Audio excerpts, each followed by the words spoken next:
ইস্তিগফার সম্পর্কে কোন কোন হাদিসের ভাষ্যের মধ্যে মান লাজিমাল ইস্তিগফার ভাষ্য এসেছে, অর্থাৎ যে ব্যক্তি ইস্তিগফারকে আঁকড়ে ধরবে, এটাকে কন্টিনিউয়াসলি করবে, ইস্তিগফার কখনো ছাড়বে না, সবসময় তার মধ্যে ইস্তিগফার অব্যাহত থাকবে, ওই ব্যক্তিকে আল্লাহ রাব্বুল আলামিন বিভিন্ন পেরেশানি থেকে সারপ্রাইজড হওয়ার মতো এমন এমন পথ বের করে দিবে যে সে চিন্তাও করে নাই।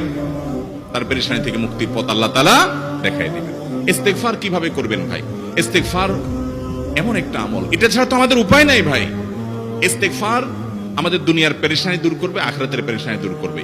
দুনিয়ার পেরেশানি আমাদের বিপদ আপদ মুসিবত, এগুলো রিজিকের অনটন অভাব এগুলা, আর আখিরাতের পেরেশানি হলো আমাদের পাপ গুনাহ এগুলা। কোরআনে কারিমে আল্লাহ রাব্বুল আলামিন সূরা নূহের মধ্যে আল্লাহ নবী নূহ আলাইহিস সালাম তার সম্পর্কে বলছেন, ফাকুলতুস্তাগফিরু রাব্বাকুম ইন্নাহু কানা গাফফারা ইউরসিলিস সামাআ আলাইকুম মিদরারা ওয়া ইউমদিদুকুম বিআমওয়ালিন ওয়া বানিন ওয়া ইয়াজআল লাকুম জান্নাতিন ওয়া ইয়াজআল লাকুম আনহারা। তিনি বলেন, আমি বলেছি আমার জাতিকে তোমরা ইস্তিগফার করো, আল্লাহর কাছে ইস্তিগফারটা করতে থাকো। রুটি ইনকাম নাই, ব্যবসা খারাপ যাচ্ছে, পেরেশানি হচ্ছে, ইস্তিগফার ধরো, কি হবে? ইন্নাহু কানা গাফফারা। যদি ইস্তিগফার করো, এক নম্বর লাভ হলো আল্লাহ মাফ করে দিবেন গুনাহ। ইউরসিলিস সামাআ আলাইকুম মিদরারা, যাতে ফসল ভালো হয়, রিজিক ভালো হয়, সেই ব্যবস্থা আল্লাহ করবেন। ওয়া ইউমদিদুকুম বিআমওয়ালিন ওয়া বানিন, ছেলে মেয়ে হয় না অথবা ভালো ছেলে মেয়ে নাই, আল্লাহ তাআলা নেক সন্তান দিয়ে তোমাকে শক্তিশালী করবেন, সম্পদ দিয়ে শক্তিশালী করবেন।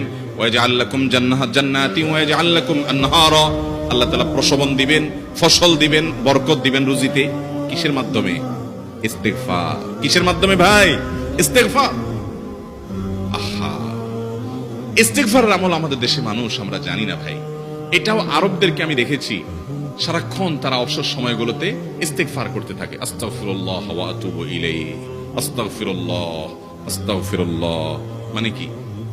আল্লাহর কাছে আমি ক্ষমা প্রার্থনা করি, আল্লাহর কাছে আমি মাফ চাই, আল্লাহর কাছে আমি তওবা করি, আল্লাহর দিকে আমি ধাবিত হই, আল্লাহর কাছে আমি ফিরে যাই, আস্তাগফিরুল্লাহ আস্তাগফিরুল্লাহ। আপনি বসে আছেন নিরিবিলি, ভাইরা আমার, এখন আর নিরিবিলি বলতে কোনো সময় নাই, এখন আর ফ্রি টাইম নাই, এখন আর আমাদের অবসর টাইম নাই। আস্তাগফিরুল্লাহ কখন বলবো? মোবাইল টিপতে টিপতে টিপতে টিপতে, ফেসবুকের নোটিফিকেশন দেখতে দেখতে দেখতে, লাইক কমেন্ট গুনতে গুনতে আমাদের এখন কোনো ফুরসত নাই। বাহিরে তো নাই, টয়লেটে গেলেও তখন আমাদের ব্যস্ততা মোবাইল নিয়ে, ফেসবুক নিয়ে, ঘুমাইতে গেলেও আমাদের ব্যস্ততা। ও ভাই আমার, অথচ আমার হায়াত শেষ হয়ে যাচ্ছে, আমল নামার শূন্য খালি, ফেসবুক টিপাটিপিতে পরিপূর্ণ। আল্লাহর কাছে কি নিয়ে যাবেন? ইস্তিগফার করবেন তো ইনশাআল্লাহ? অবসর সময় ইস্তিগফার করবেন তো ইনশাআল্লাহ?